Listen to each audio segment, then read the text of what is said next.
Hello दोस्तों, स्वागत है आप सभी का the education network YouTube platform पर। आज का ये सेशन दोस्तों 11 अगस्त के आरआरबी एनटीपीसी अंडर ग्रेजुएट के ऑल शिफ्ट जीके जीएस का रहेगा। तो आइए देखते हैं। प्रथम क्वेश्चन यहाँ पे आया था, AI on trial. AI on trial पुस्तक किसने लिखी है? तो दोस्तों एआई ऑन ट्रायल पुस्तक ये लिखी थी सुजीत कुमार और मोहम्मद तौसीफ आलम के द्वारा। तो आइए देखते हैं दोस्तों। नेक्स्ट यहाँ पे क्वेश्चन आया था, 7वें खेलो इंडिया यूथ गेम्स कहाँ आयोजित किए गए थे? तो ये दोस्तों बिहार राज्य के अंदर आयोजित किए गए थे मई 2025। तो इसमें 5 शहर शामिल थे दोस्तों, पटना, राजगीर, गया, भागलपुर और बेगूसराय। नेक्स्ट यहाँ पे क्वेश्चन दोस्तों, इसमें बात करें अपन यूथ गेम्स के अंदर, तो महाराष्ट्र राज्य पहले स्थान पे रहा था और दूसरे स्थान पे हरियाणा और तीसरे स्थान पे रहा था राजस्थान। और बात करें अपन इसके शुभंकर की, तो गज सीमा इसका शुभंकर था। नेक्स्ट यहाँ पे आया था, भारतीय संविधान का कौन सा भाग केंद्र राज्य के बीच वित्तीय प्रशासनिक संबंधों का वर्णन करता है? तो ये दोस्तों भाग है 12। भारतीय संविधान का भाग 12 केंद्र और राज्य के मध्य वित्तीय संबंधों का वर्णन करता है। आर्टिकल्स की अपन बात करें तो 268 से 293। भाग 11 के अंदर अपन बात करें तो अनुच्छेद 256 से 263 है और केंद्र और राज्य के बीच प्रशासनिक संबंधों से संबंधित है। अलाउद्दीन खिलजी के सैन्य विभाग का नाम क्या था? तो ये क्वेश्चन यहाँ पे आया था। तो सैन्य विभाग का नाम था दीवान ए कर्ज। इस विभाग का मुख्य कार्य सैनिकों की भर्ती, प्रशिक्षण, वेतन, हथियारों की व्यवस्था करना था। नेक्स्ट अपन यहाँ पे बात करें तो नेक्स्ट क्वेश्चन यहाँ पे आया था, भारत में 2025 में औसत जीवन प्रत्याशा कितनी है? तो दोस्तों और किस राज्य की सबसे अधिक कोयला भंडार किस राज्य का है? तो दोस्तों जीवन प्रत्याशा की अपन बात करें तो 2025 के अकॉर्डिंग जीवन प्रत्याशा है 72.48, यानी 72.5 के अप्रोक्सीमेट। तो महिलाओं की जीवन प्रत्याशा की अपन बात करें तो 74 है और पुरुषों की लगभग है 71। और बात करें अपन छत्तीसगढ़ है और ओडिशा, ये है कोयला भंडार के अंदर प्रथम स्थान की अपन बात करें तो वो है झारखंड राज्य। सबसे अधिक कोयला भंडार है झारखंड राज्य, उसके बाद ओडिशा, उसके बाद छत्तीसगढ़। नेक्स्ट यहाँ पे 97वां संविधान संशोधन 2011 के द्वारा भारतीय संविधान में क्या जोड़ा गया? तो 97वें संविधान संशोधन 2011 में सहकारी समितियों को संवैधानिक दर्जा देकर उनकी स्वायत्तता, लोकतंत्र प्रणाली, कार्यप्रणाली, पेशेवर प्रबंधन को सुनिश्चित करना था। आर्टिकल 19(1) ग में संशोधित किया गया और जिसने नागरिकों को सहकारी समिति का बनाने का मौलिक अधिकार प्रदान किया। बात करें दोस्तों अपन सहकारी समितियों का उल्लेख तो भारतीय संविधान के भाग 9 बी में जोड़ा गया था और अनुच्छेद की बात करें तो 243 से ZH से 243 ZT। 1857 की क्रांति से संबंधित क्वेश्चन था। तो दोस्तों ये फूट डालो राज करो, इस प्रकार का एक नकारात्मक प्रभाव इसमें अंग्रेजों ने ये नीति अपनाई थी, इस टाइप से कोई क्वेश्चन था। टाटा एयरक्राफ्ट कॉम्प्लेक्स का उद्घाटन कहाँ किया? तो ये दोस्तों नरेंद्र मोदी और स्पेन के प्राइम मिनिस्टर पेड्रो सांचेज के द्वारा संयुक्त रूप से इसका उद्घाटन किया गया। कहाँ पर? गुजरात के वडोदरा में। नेक्स्ट यहाँ पे क्वेश्चन आया था, भारतीय संविधान और राजनीति। तो इसमें दोस्तों नगर पालिका का गठन से संबंधित था। तो ये दोस्तों 243 क्यू के अंदर इसका उल्लेख है। और बात करें अपन दोस्तों संवैधानिक संशोधन, तो 74वां संविधान संशोधन 1992 के द्वारा नगर पालिका का ये जोड़ा गया था और 1993 में इसे लागू किया गया। 3 प्रकार की दोस्तों नगर पालिकाओं का उल्लेख है, नगर पंचायत, नगर परिषद और नगर निगम। हेमा मालिनी से क्वेश्चन था कि हेमा मालिनी संसदीय सीट पूछा था। तो ये मथुरा की लोकसभा क्षेत्र संसद से है, जो भारतीय जनता पार्टी की नेता और प्रसिद्ध अभिनेत्री है। राष्ट्रपति और मंत्रिपरिषद, तो दोस्तों 42वां संविधान संशोधन 1976 के द्वारा इसे भारत के राष्ट्रपति को जो मंत्री परिषद की सलाह के लिए अकॉर्डिंग आपका बाध्य किया गया था। नेक्स्ट यहाँ पे 44वां संविधान संशोधन से क्वेश्चन था, तो इसमें दोस्तों राष्ट्रपति के पास किसी भी मामले को पुनर्विचार करने के लिए वापस भेजने की शक्ति है 44वें संविधान संशोधन के द्वारा, लेकिन दोबारा वही सलाह भेजता है तो उसे स्वीकार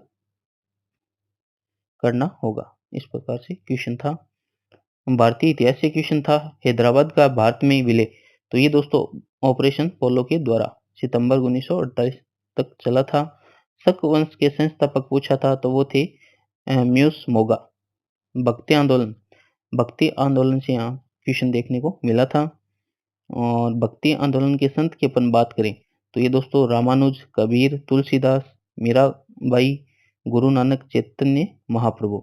ये दोस्तों 8वीं शताब्दी में दक्षिण भारत में शुरू हुआ और पूरे भारत में फैल गया था। नेक्स्ट यहाँ पे प्रार्थना समाज से क्वेश्चन आया था कि प्रार्थना समाज की स्थापना, तो ये दोस्तों स्थापना की थी आत्माराम पांडुरंग ने 1867 में। और बात करें एलपीजी सुधार, इससे संबंधित क्वेश्चन था तो 1991 में दोस्तों ये आया था। और इस समय दोस्तों पीएम की बात करें तो पीवी नरसिम्हा राव। वित्त मंत्री कौन थे? मनमोहन सिंह। तो एलपीजी की फुल फॉर्म की अपन बात करें दोस्तों तो वो हो गया लिबरलाइजेशन यानी उदारीकरण, प्राइवेटाइजेशन निजीकरण, और ग्लोबलाइजेशन यानी वैश्वीकरण। अर्थव्यवस्था और योजना से संबंधित क्वेश्चन, दूसरी पंचवर्षीय योजना, तो इसका उद्देश्य था दोस्तों इंडस्ट्रियलाइजेशन यानी भारी उद्योगों का विकास और उद्योगीकरण। ये मॉडल दोस्तों पीसी महानोबिस मॉडल पे था। नाबार्ड से क्वेश्चन आया था तो नाबार्ड की स्थापना दोस्तों 12 जुलाई 1982 को हुई थी। फुल फॉर्म की बात करें तो national bank for agriculture and rural development. और ये दोस्तों कृषि और ग्रामीण दोनों क्षेत्रों में दोस्तों ऋण प्रदान करता है। नेक्स्ट यहाँ पे क्वेश्चन आया था भूगोल और पर्यावरण से अपन देखते हैं तो लक्षद्वीप के दक्षिण में देश पूछा था तो दोस्तों ये मालदीव हो गया। और दक्षिण पूर्व की बात करें तो श्रीलंका। प्रायद्वीपीय पठार की पूर्व में बहने वाली नदियां, तो दोस्तों पूर्व में महानदी, गोदावरी, कृष्णा, कावेरी, और ये सभी नदियां दोस्तों बंगाल की खाड़ी में गिरती है। 2011 की जनगणना के अनुसार जनसंख्या घनत्व सर्वाधिक बिहार का था, 1106 व्यक्ति प्रति वर्ग किलोमीटर। दूसरे स्थान पे यहाँ पे पश्चिम बंगाल। सबसे कम जनसंख्या घनत्व की बात करें तो वो था अरुणाचल प्रदेश में 17 व्यक्ति प्रति वर्ग किलोमीटर। नेक्स्ट यहाँ पे रेड डाटा बुक से क्वेश्चन था जिसे आयुसीएन जारी करता है। और ये दोस्तों संकटग्रस्त प्रजातियों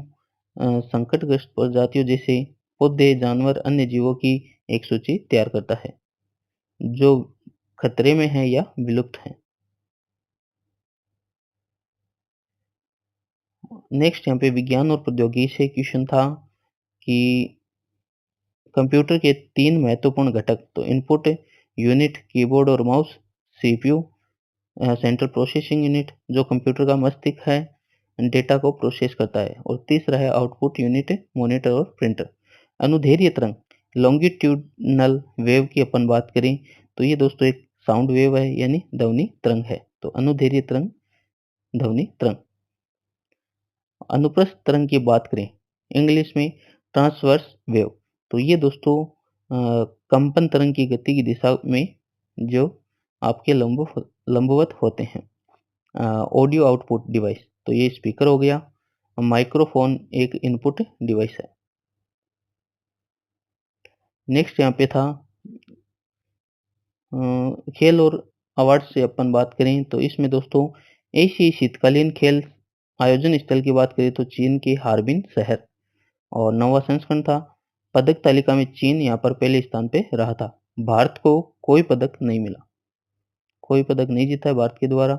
शुभंकर की अपन बात करें दोस्तों एशियाई शीतकालीन खेल जो बिनबिन और नीति इसका शुभंकर था, मॉस्केट था। अगले एशियाई शीतकालीन खेल ये दोस्तों 10वें होंगे और ये सऊदी अरब में होंगे। 2026 एशियाई खेल 2026 की बात करें तो जापान में आयोजित किए जाएंगे। और एशियाई खेल 2022 हांगझोउ चीन में हुए थे। भारत यहाँ पे चौथे स्थान पे रहा था। नेक्स्ट अपन बात करते हैं यहाँ पे तो पुस्तकें और शिखर सम्मेलन। तो आयम इसके लेखक थे दोस्तों गोपीचंद पी हुंदुजा और इन विमोचन किया था 2025 में तत्कालिक राष्ट्रपति जगदीप धनखड़ के द्वारा। नेक्स्ट यहाँ पे पहला बिम्स्टेक युवा शिखर सम्मेलन। तो पहला बिम्स्टेक युवा शिखर सम्मेलन गुजरात के गांधीनगर में, और बिम्स्टेक यदि व्यापार की बात करें तो नई दिल्ली। छठा बिम्स्टेक हुआ था थाईलैंड के बैंकॉक में। नेक्स्ट यहाँ पे बात करें रक्षा अभ्यास। तो आईएनएस शिवालिक ये दोस्तों भारत और जापान का एक समुद्री अभ्यास है। ऑपरेशन बर्मा की अपन बात करें तो ये म्यांमार और भारत के द्वारा म्यांमार में भूकंप के बाद मानवीय सहायता के लिए राहत कार्यों के लिए चलाया गया था। तीसरी शिफ्ट की अपन बात करें दोस्तों तो तीसरी शिफ्ट में 11 अगस्त 2025 को ये तीसरी पारी के अंदर दोस्तों महत्वपूर्ण क्वेश्चन जो पूछे गए थे उस पर बात करेंगे। तो खेलो इंडिया बीच गेम्स तो ये दमन द्वीप में दोस्तों आयोजित किए गए थे। आवर्त सारणी पी ब्लॉक से क्वेश्चन पूछा गया था और ऑप्शन में था नाइट्रोजन। तो पी ब्लॉक के अंदर नाइट्रोजन आता है। जेंडर गैप इंडेक्स में भारत का 131वां स्थान था और भारत का पड़ोसी देश जो हिंद महासागर में स्थित है और तो वो श्रीलंका और मालदीव, और विकल्प में मालदीव था। दक्षिण गोलार्ध में कौन सा महाद्वीप स्थित है? तो ये दोस्तों ऑस्ट्रेलिया। नेक्स्ट यहाँ पे पूछा था प्लाज्मोडियम मलेरिया का कारण बनता है। तो ये दोस्तों plasmodium falciparum, plasmodium vivax, plasmodium ovale, plasmodium malariae, plasmodium knowlesi. तो मलेरिया जो है दोस्तों मादा एनाफिलीज मच्छर के काटने से फैलता है। नेक्स्ट यहाँ पे कंप्यूटर में रैम का क्या कार्य होता है? तो ये दोस्तों डेटा और प्रोग्राम को अस्थायी रूप से संग्रहित करता है और सीपीयू में उन्हें जल्दी से एक्सेस कर सकते हैं। देवी आंदोलन तो ये दोस्तों गुजरात और महाराष्ट्र में कोली जाति द्वारा शराब और मांस छोड़ने के लिए शुरू किया गया था 1920 में।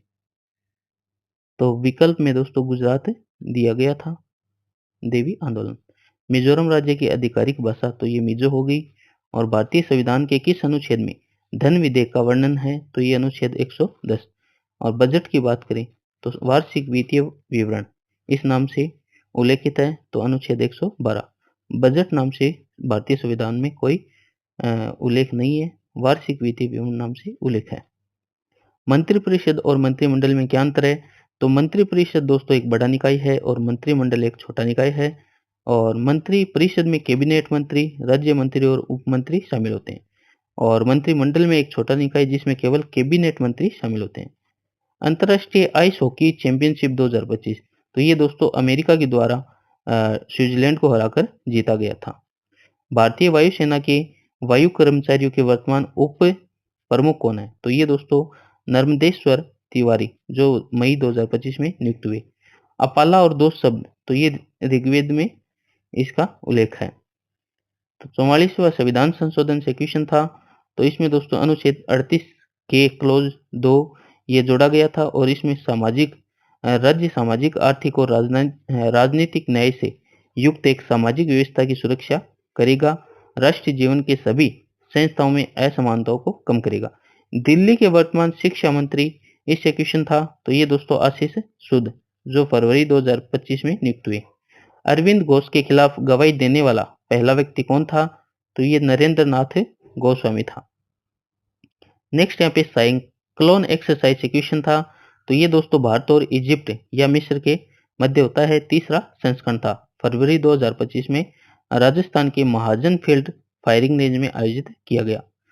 साल 2025 में कितने खिलाड़ियों को मेजर ध्यानचंद खेल रत्न पुरस्कार मिला? तो ये 4 खिलाड़ियों को मिला था। मन्नू भाकर जो कि निशानेबाज है, डीगू case chess master, Harvind Preet Singh ये हॉकी खिलाड़ी है और प्रवीण कुमार हो गए पैरा एथलेटिक्स। नेक्स्ट यहाँ पे था पंचायती राज व्यवस्था में जिला स्तर पर सबसे ऊपर कौन सा पद होता है? तो जिला परिषद के अध्यक्ष चेयरपर्सन ऑफ जिला परिषद होते हैं। पंचायती राज व्यवस्था दोस्तों 3 स्तरीय है, ग्राम पंचायत पर ग्राम स्तर, पंचायत समिति पर ब्लॉक स्तर और जिला परिषद पर जिला स्तर। भूमध्य रेखा के आसपास के क्षेत्र को इसको उष्ण कटिबंधीय क्षेत्र कहते हैं, ट्रॉपिकल रीजन। जम्मू कश्मीर में हाल ही में बने सबसे ऊंचे पुल का निर्माण किस नदी पर किया गया? तो ये दोस्तों चेनाब नदी पर किया गया है। 359 मीटर ऊंचा है और उद्घाटन इसका जून 2025 में प्राइम मिनिस्टर नरेंद्र मोदी ने किया था। इमिग्रेशन एंड फॉरेनर्स एक्ट 2025 किस एक्ट को रद्द करता है? तो ये दोस्तों पहले जो पासपोर्ट एक्ट 1920 था और रजिस्ट्रेशन ऑफ फॉरेनर्स एक्ट 1939 से और फॉरेनर्स एक्ट 1946 से इमिग्रेशन एक्ट 2000 को रद्द करता है। तो नया एक्ट आया है। नेक्स्ट यहाँ पे दोस्तों क्वेश्चन आया था, दैनिक उपयोग में आने वाला कंप्यूटर सेवा कौन सा है? तो गूगल क्रोम। और भारत में परिवहन का सबसे प्रमुख साधन कौन सा है? तो सड़क परिवहन, रोड ट्रांसपोर्ट। अर्थव्यवस्था में निजीकरण का क्या मतलब होता है? तो सरकारी स्वामित्व वाले उद्योगों, सेवाओं और संपत्तियों को निजी क्षेत्र में हस्तांतरित करना ताकि वे निजी प्रबंधन और निवेश के तहत संचालित हो सके।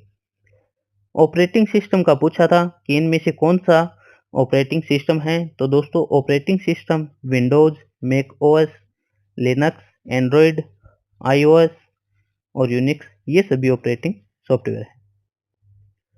नेक्स्ट यहाँ पे था, सिंधु घाटी सभ्यता की मुख्य विशेषता क्या थी? तो जल निकासी प्रणाली यानी ड्रेनेज सिस्टम और शहरीकरण। तो विकल्प में जल निकासी प्रणाली दिया गया था। नेक्स्ट यहाँ पे था, खेलों के संदर्भ में सतत विकास की क्या भूमिका है? तो पर्यावरण, समाज और अर्थव्यवस्था के मध्य संतुलन बनाए रखने के लिए हेतु खेल गतिविधियों का संचालन करना। भारत में लाइसेंस राज्य शब्द का प्रयोग तो ये दोस्तों 1951 से 90 के दौरान विशेषकर उद्योग विकास और विनियमन अधिनियम 1951 के तहत उद्योगों पर नियंत्रित बनाए रखने के लिए किया गया। 1925 में लैंगिक अंतर सूचकांक में भारत का प्रदर्शन कौन सा रहा? तो इसमें दोस्तों भारत का प्रदर्शन था 131वां ग्लोबल जेंडर गैप इंडेक्स में। स्कोर की बात करें तो 64.4% और दक्षिण एशिया में बांग्लादेश सबसे अच्छी स्थिति में रहा। और बात करें अपन दोस्तों इसमें प्रथम स्थान पर आइसलैंड था जो 16वें वर्ष शीर्ष पर रहा। लगातार 16वें वर्ष शीर्ष पर रहा आइसलैंड और उसके बाद फिनलैंड था। तो आइए बात करते हैं अन्य इंडेक्स की, भारत की रैंकिंग की। तो ग्लोबल इनोवेशन के अंदर 39वां स्थान है और वर्ल्ड कॉम्पिटिटिवनेस के अंदर 40वां और ग्लोबल पीस के अंदर बात करें शांति के अंदर तो 115वां। ग्लोबल हंगर इंडेक्स भूखमरी के अंदर 105वां स्थान है। सस्टेनेबल डेवलपमेंट इंडेक्स इसमें 99वां। क्लाइमेट चेंज की बात करें तो 10वां स्थान है और क्लाइमेट रिस्क की बात करें तो 6ठा। एनर्जी ट्रांजिशन 71वां और प्रेस फ्रीडम में है 151वां स्थान और ट्रेवल टूरिज्म में है 39वां स्थान और ग्लोबल टेररिज्म इसमें 14वां स्थान है। वर्ल्ड हैप्पीनेस इंडेक्स की बात करें तो 118वां स्थान और डेमोक्रेसी के अंदर 41 और करप्शन के अंदर है दोस्तों 6वां स्थान। पंचायती राज व्यवस्था की संरचना के बारे में पूछा गया था तो ये अपन ने बात की थी। ग्राम स्तर पर ग्राम पंचायत है, ब्लॉक स्तर पर पंचायत समिति, जिला स्तर पर जिला परिषद। नेक्स्ट यहाँ पे था मेजर ध्यानचंद खेल रत्न तो ये दोस्तों 4 व्यक्तियों को मिला था, मनु भाकर, डी गुकेश, हरमनप्रीत सिंह और प्रवीण कुमार। और नेक्स्ट धन विधेयक के बारे में अपन ने पढ़ा था। 110 आर्टिकल 110 में उल्लेखित है और 112 में है वार्षिक वित्तीय विवरण। और नेक्स्ट लाइसेंस राज्य ये दोस्तों 51 से 90 के दौरान आया था। और जो लाइसेंस राज्य को समाप्त उदारीकरण, निजीकरण और वैश्वीकरण की नीतियों को अपनाया गया था और इसे समाप्त किया गया था कब? 1991 में। नेक्स्ट रैम और ऑपरेटिंग सिस्टम के बारे में क्वेश्चन था वो अपन ने पढ़ लिया है। ये ऑपरेटिंग सिस्टम थे Windows, macOS, Linux, Android, iOS और यूनिक्स। और प्रमुख सैन्य अभ्यास में अपन ने साइक्लोन एक्सरसाइज तो ये भारत और मिस्र के मध्य एक्सरसाइज ये भी हो गया। राजस्थान के अंदर महाजन फील्ड फायरिंग रेंज में हुआ था। अंतर्राष्ट्रीय आइस हॉकी चैंपियनशिप ये भी अपन ने पढ़ा था। अमेरिका ने स्विट्जरलैंड को टीम को हराकर ये जीता था। और वायुसेना में दोस्तों नई नियुक्ति हुई है किसकी? एयर मार्शल नर्मदेश्वर तिवारी की, जो भारतीय वायुसेना के वायु कर्मचारी का वर्तमान उप प्रमुख नियुक्त किया गया है। तो ये थे दोस्तों अपने 11 अगस्त के ऑल शिफ्ट के जीके जीएस के क्वेश्चन। ओके दोस्तों, मिलते हैं नेक्स्ट वीडियो में। धन्यवाद। जय हिंद, जय भारत।